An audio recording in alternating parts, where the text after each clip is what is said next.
This is step two or number two of the lathe rebuild. This is the Sieg X3, X2, X3 model.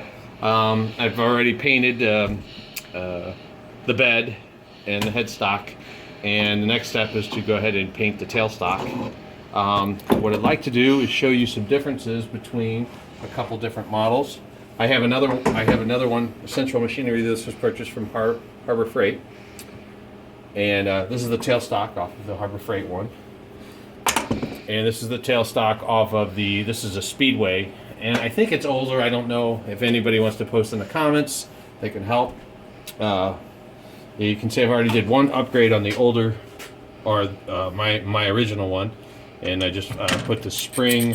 These plans are on the internet. It's just to keep this plate straight when you want to go ahead and put it on the bed there. But an interesting thing I just noticed is I wanted to show you is up here.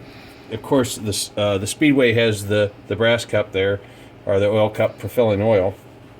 But what's interesting on these is the bottom. If you'll see here, there's a screw there and a nut for tightening up.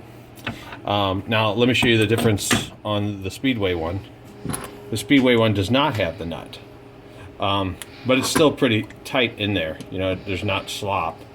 So I'll just go ahead and show you. This is a handle I just made because the handle was missing. I'll go ahead and show you this. There's this pin here, and if you look at it, you know, it's perfectly round there and perfectly round there. Now let me take apart the Harbor Freight one, and you'll notice the difference right away.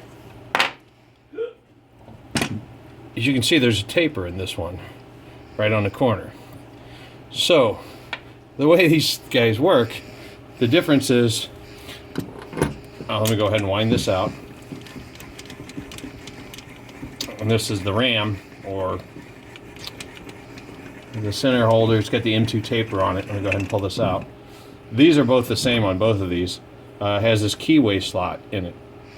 So in the Speedway one, what happens is this piece gets screwed down, and this is what keeps this from rotating. And that's how this one was designed to work. Now, on the Harbor Freight one, it's different. This pin goes in that keyway, and then you can tighten it up and lock the nut to get rid of slop or play. I'm thinking that this was the original design, and then this design came later. I'm not sure, but that's what I'm thinking.